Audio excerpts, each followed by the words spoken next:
Tonight, Chris makes a hat, John mends a bumper, and I make a fool of myself.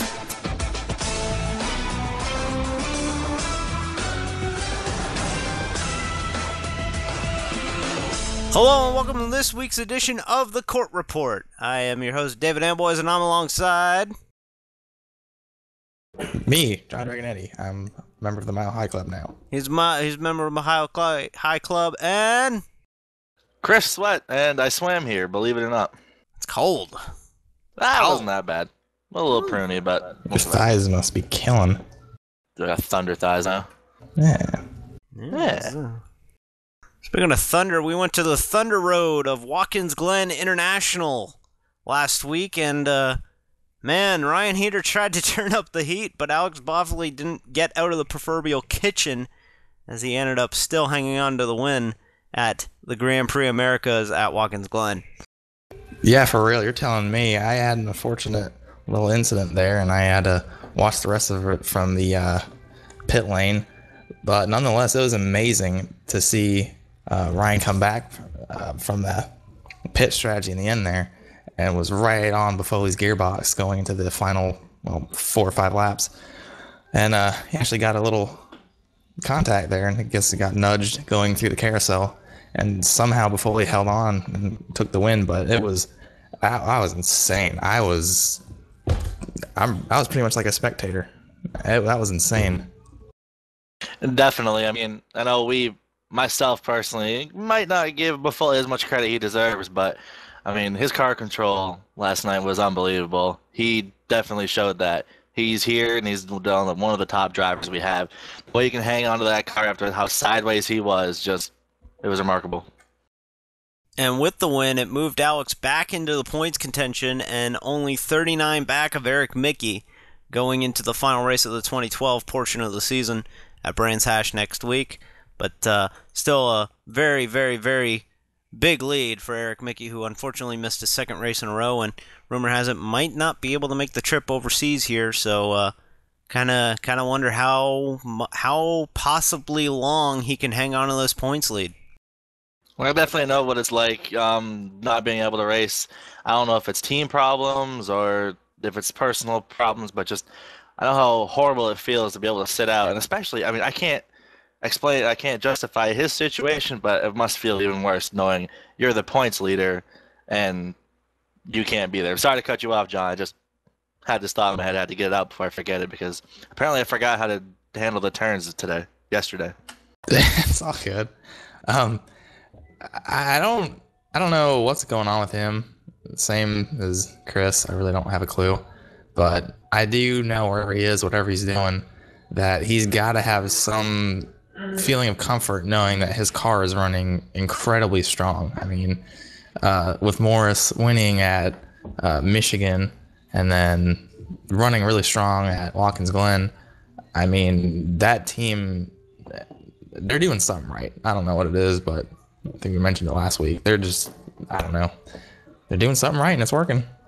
It's Lux, I tell you. It's Lux. It's luck. That team is lucky. I mean, it just seems to be. You put anyone in the 98 car, and that car can contend for a win. It was, and you know, same thing at Watkins Glen. Thomas Morris actually set the fastest time of the race with a 1:33.12, and to put it in perspective, Boffley's fast time was a 1:33.4, so 0.3 faster than the race winner. But man, that team's fast, and hopefully we get to see Eric Mickey back on a court racetrack soon. As we said, hey, you got to be impressed with the rookie and series debut of Ryan Heater.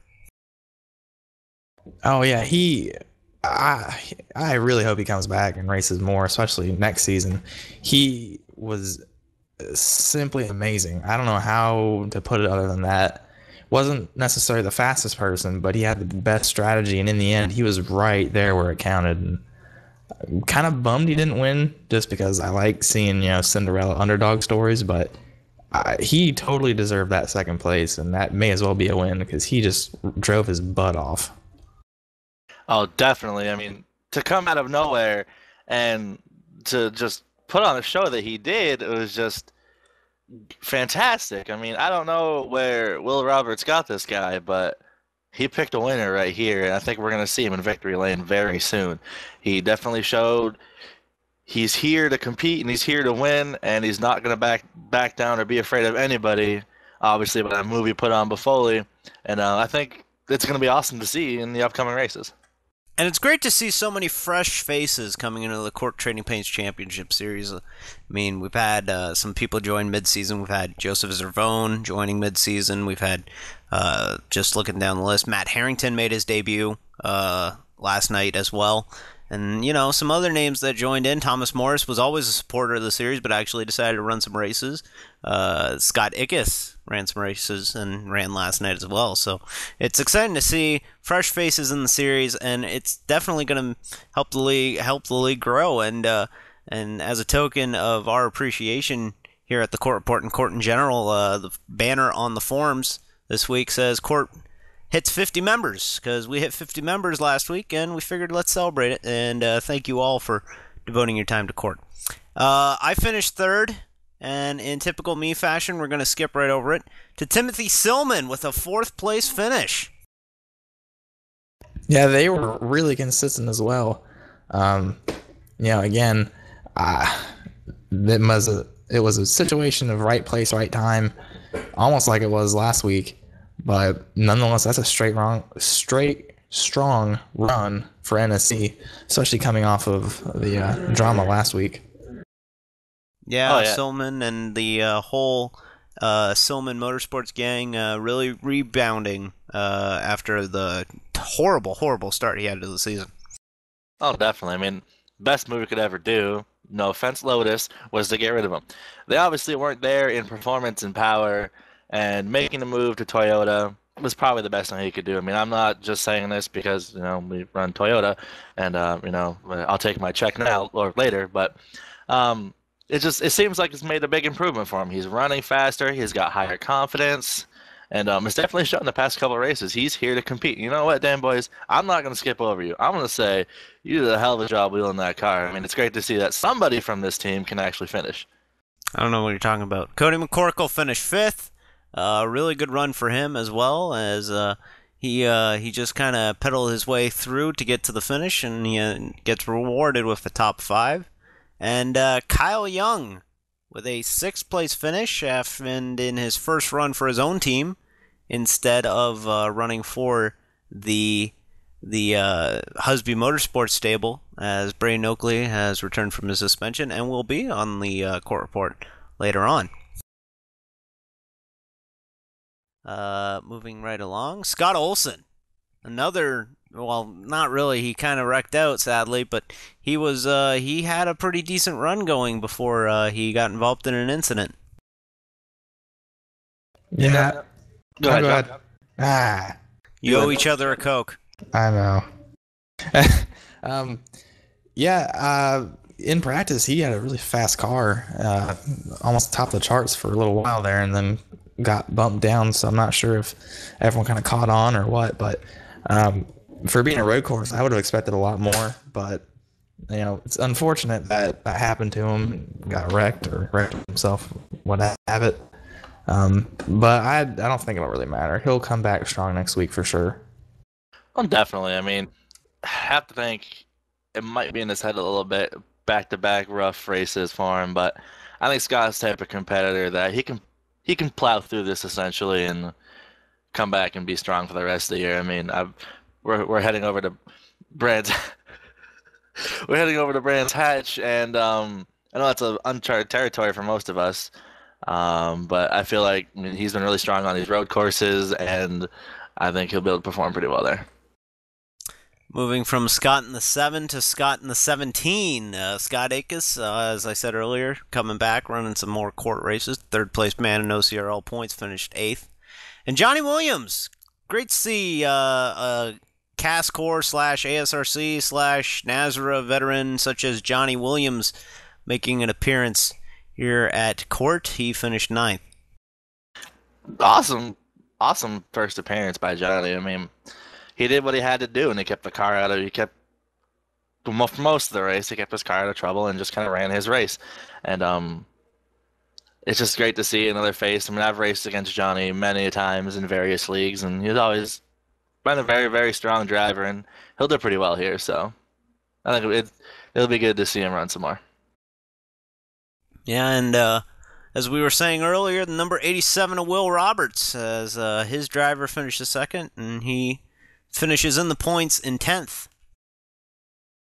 I think that says a lot for his team. I know he's had trouble in the past on road courses, but I think if he, with the points paying finish, I know he'll definitely take that for what it is and move on, because I know for sure 42-year-old Will Roberts is definitely looking forward to another not road course, an oval.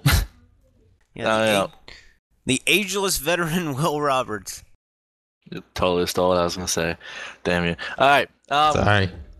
No, it was Dan Boys did. He gets a little trigger happy on the microphone here, but I think we'll work this out in time. We'll just have to get some duct tape to keep you to shut up. But Will did a great job for what he had. I mean, for what it was. He finished the race, which I think he finished the race. I was kind of caught. He was running at the finish. I was caught up in the scoring tower that somebody had a problem. I missed the actual finish of it, so it just I think they're gonna ride off this momentum. You know, they're gonna learn a lot from Heater, and I think it's gonna help. And I think you're gonna see Will start running a lot better. I mean, he's always there, he's always around, and I mean, it doesn't mean he is the oldest person in this league, and he might be a little bit slower in his old age, but he's doing pretty well.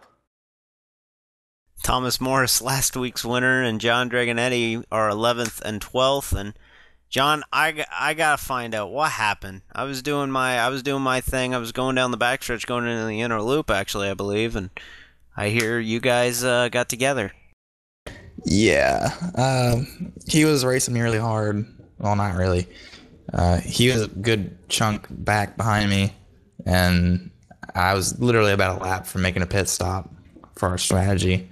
And it was just a matter of wrong place, wrong time, wrong situation. I had worn tires and going through the chicane, which is usually my best part of the track. I kind of clipped the first chicane rumble strip and shot my car to the left a little bit more than usual. And once I hit the second one, it shot the car literally up in the air and put it right into the grass. And as soon as it hit the grass, it just shot straight left. No matter how hard I tried to turn the wheel to right, and just turned right into him. So it's unfortunate, but I'm glad he's all right. Got out of the car. Yeah, as we had some, what was that? A sickness coming over the ocean, over the Atlantic, I guess. Gesundheit to our intern, really. I mean, cover your mouth if you're gonna sneeze. I felt that in the back of my neck. That's kind of gross. Yeah, some kind of a bug going around, I think. I understand these British studios are cramped, but this is ridiculous. Don't touch me there. Wait. Chris, your thoughts on Thomas Morris and John Dragonetti's finishes? That's heartbreaking. I mean, to see the two leaders like that so early in the race, too. I mean, it looked like it was going to shape up to be a really good battle between those two, and I was actually looking forward to see it. I just happened to get up in the scoring tower for that. And just right before that happened, I was just devastating to see. I mean, two good drivers that should have been really battling it out for the lead come towards the end of the race were taken out so early. But it's one of those racing things. You learn what you can, you move on, and you put it in the back of you put it out of your mind, and you focus on the race ahead of you, and you go from there. Speaking of bad luck and just curses, even Andrew Hayes. Man, who did he make mad? Another out-of-points finish for the number 11. You cannot, I mean, I don't even know what left you could say for Andrew Hayes. It's extremely heartbreaking to see. I mean, he's such a more talented driver than what his results are showing. He just has the worst luck in this league, in this season, I swear to God. And it's going to come around. It's just, when will the bleeding stop, and when will he finally turn it around? And hopefully it's soon, because that team really needs it. Yeah, and that team actually was running third when they wrecked out of the event. Yeah, Chris nailed it right on the head. I mean, it's just a matter of when for them.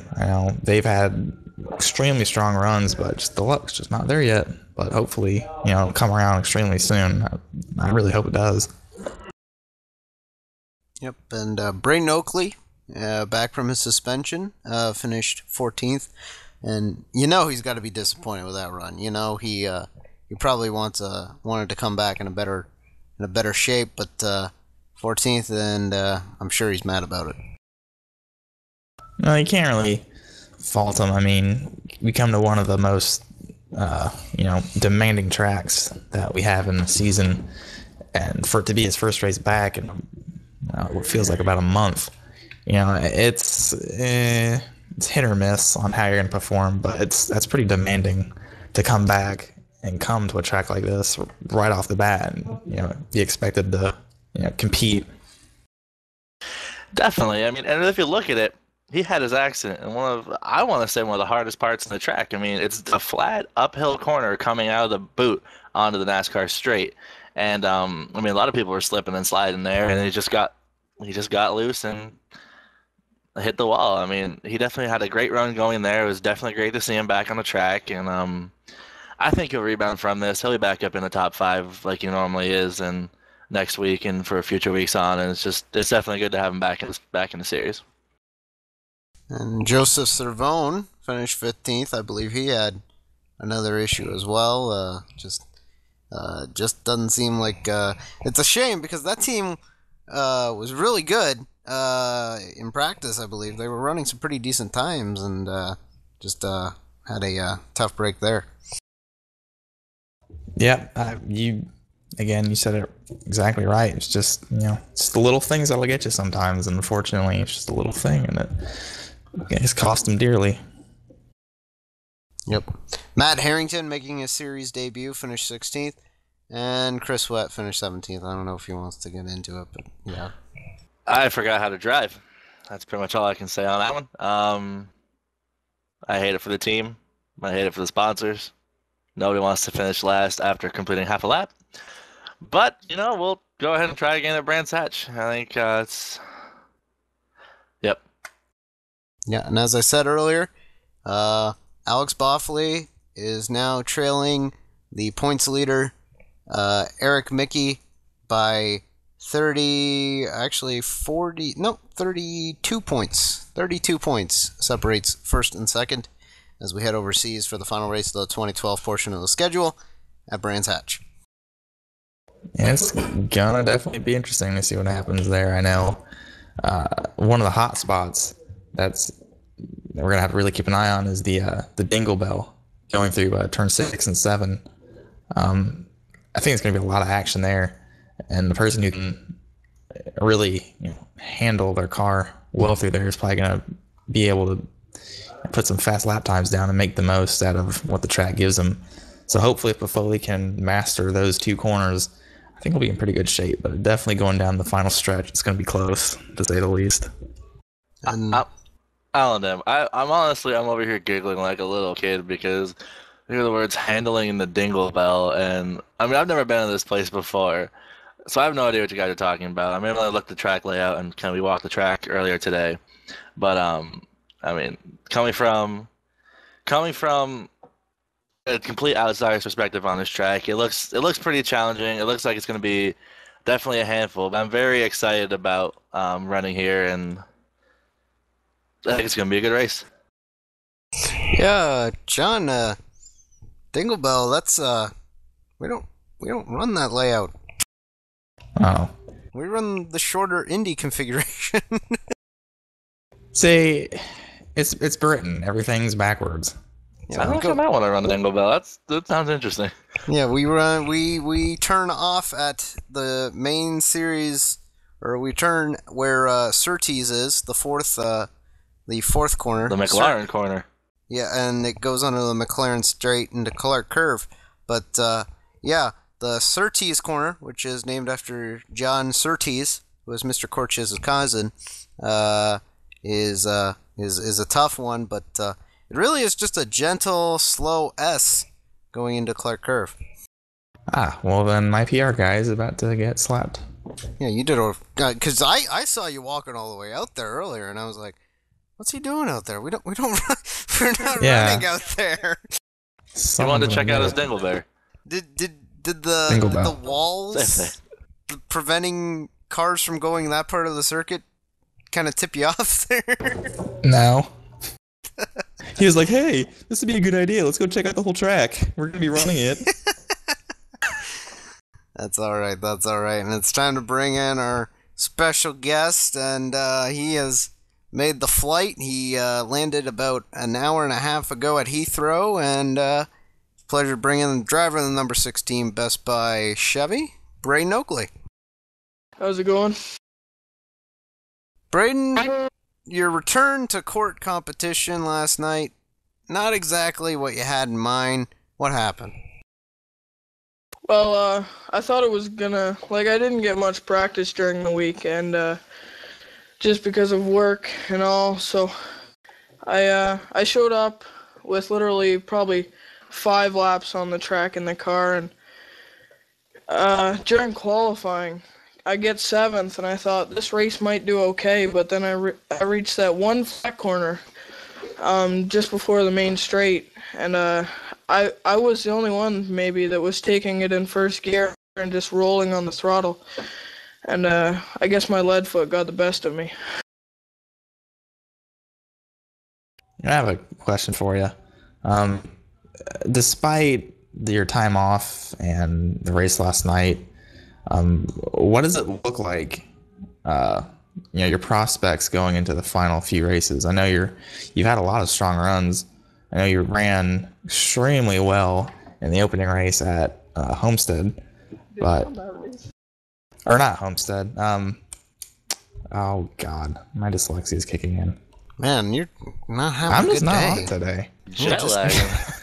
Yeah, it must be that Seriously. jet lag. Phoenix. I know you ran all right at Phoenix and then had a little bit of an accident, but yeah. With that, knowing that you have the potential to run strong, what's it look like going down into the final few races? Well, what's looking pretty good right now is that the tracks that you have to use a little bit of brake at, because it seems like these super speedway things, the things you got to run a little more top end. I'm not very good at those, and you seen me at Motegi. I run real strong for most of the race, but the wall got the best of me up off of 4. Phoenix, the bump out of 2. So I'm thinking New Hampshire, Pocono, Mazda Laguna Seca, and Texas will all be very good tracks for me.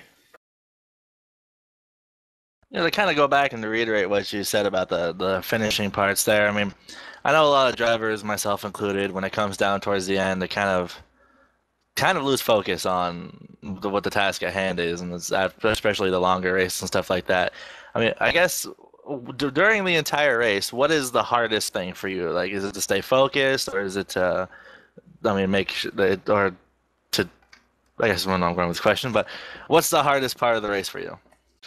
Well, I think the hardest part of the race for me is just keeping my momentum up. I always want to just let them go. I'll catch them later on in the race, but I am starting to think that I can't do that anymore. I gotta just go all the time, but it's hard to do, I lose focus sometimes, so. And that's definitely something that I've actually seen picked up throughout the races you've run. You've actually learned to essentially slow yourself down, and starts pacing yourself. And I think that's definitely been working out for you a lot. And I definitely think you keep that up, you'll be able to win a race this year. Yeah, thanks for the positive words. I think pacing myself just is the better thing to do, because going fast all the time is not always the best thing. I guess the good old saying of sometimes you gotta go slow to go fast, helps. Yeah, well, Braydon, who gets it going for you?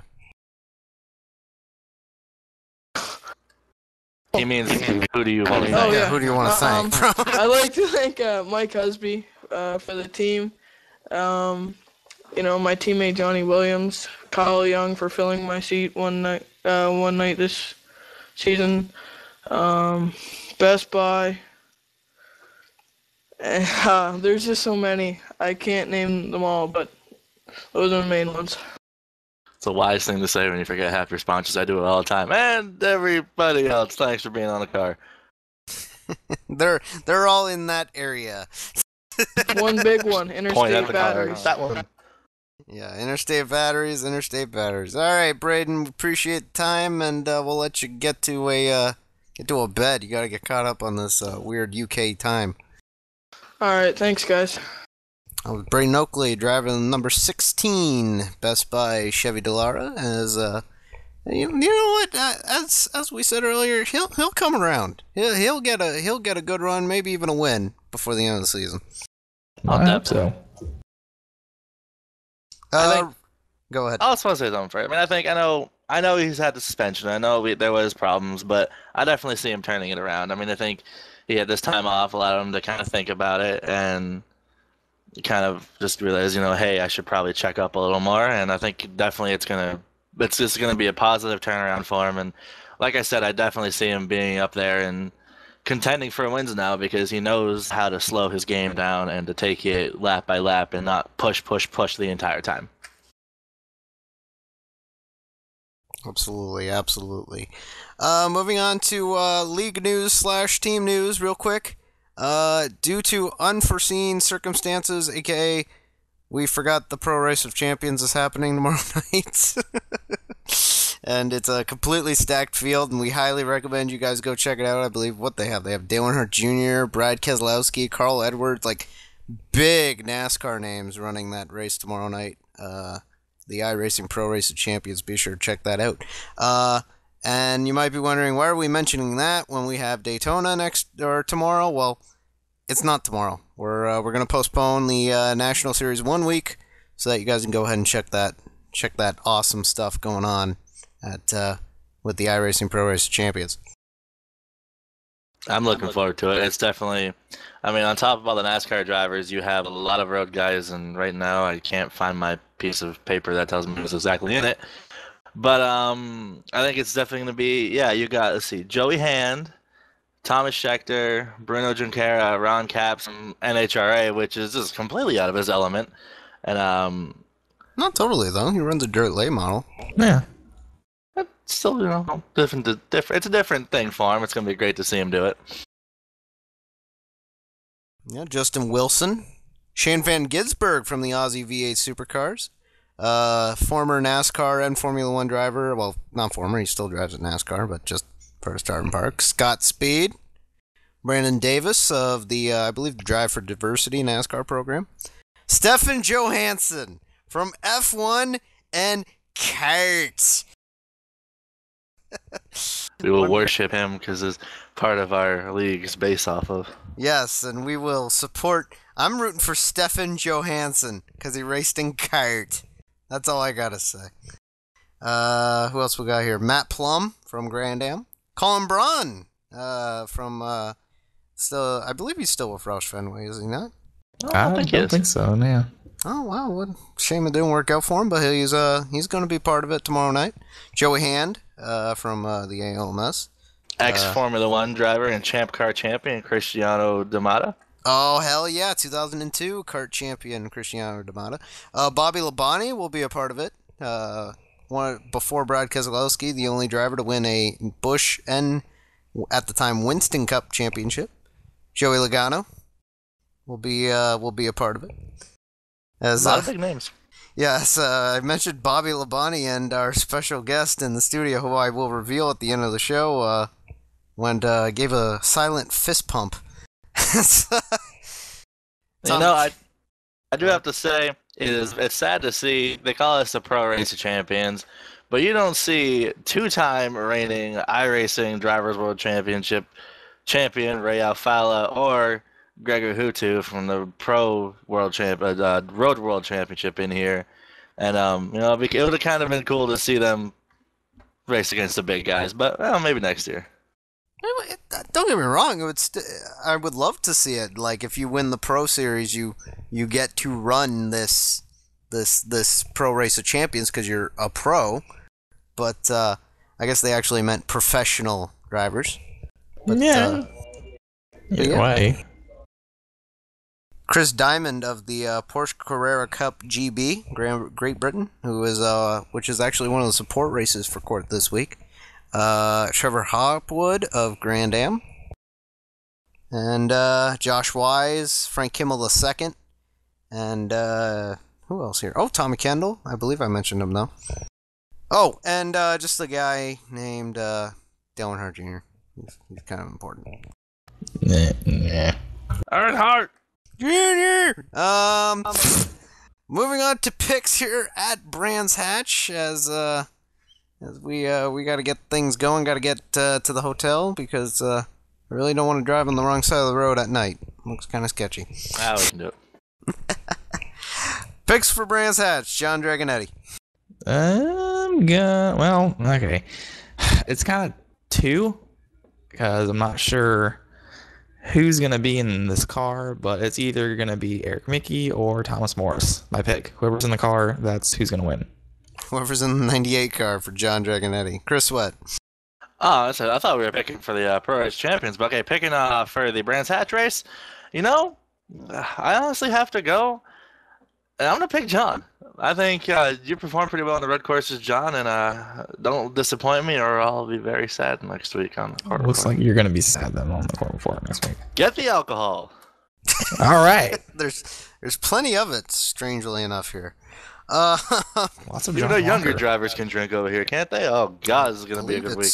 I believe it's 15. Let's make sure 15? Cody McCorkle's not on a table half naked. Yeah, we need to get the officials to keep an eye on McCorkle. I don't think we'll see him if he starts drinking. He might not show up for the race. I remember years ago there was a support race in Italy, and we had a couple 15-year-olds in the series, and they were drinking like crazy, and I believe they were actually drunk during the race, which was kind of scary, but it happened, and we don't encourage that here at the CORT Report. We just don't tell anybody. No. We don't encourage it at all. Court cares. But my pick for the for Brands Hatch, honestly, my pick is Alex Boffley, and I'll tell you why. If Eric Mickey does not run Brands Hatch, it becomes less than one race points advantage if he wins at Brands Hatch. Why don't you just put the pressure on? I'm not putting pressure on the kid. I hope not. I hope he doesn't take it as that, but I just hope he does well. Gets a good points day, and you know what? Hey, make it exciting for the final four races of the year. What do you say? So let's make the points a little bit closer. Yeah, absolutely. All right, final thoughts, guys. John Dragonetti. Yeah, let's keep an eye on the final races going through here. I know Brands Hatch is going to be extremely exciting. I think it's going to be fun, but let's keep an eye on that points battle. I think it's really going to get tight here in the final couple weeks.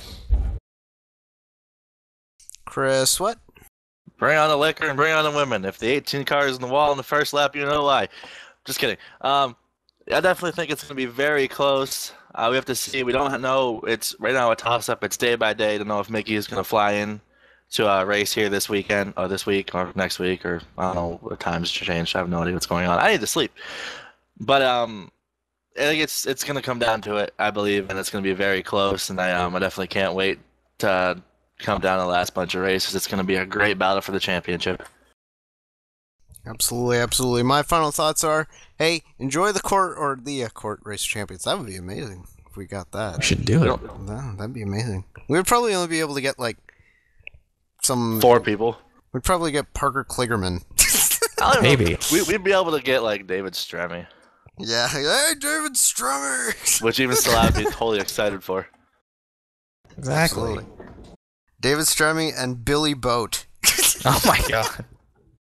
IRL driver Billy Boat, home of, or one of the greatest names in racing. Yeah, my final thoughts are, hey, go enjoy the iRacing Pro Race Champions tomorrow night. That looks like it's going to be a barn burn, and that looks like a ton of fun.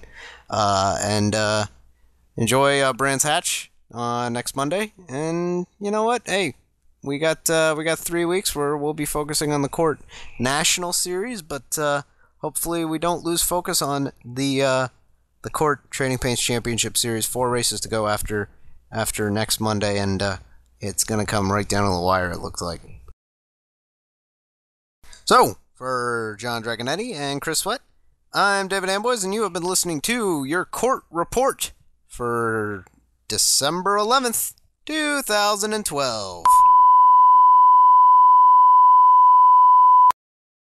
And ladies and gentlemen, I am an idiot, as we turned off the mics and we're about to say good show, as we almost forgot to announce who was in the studio.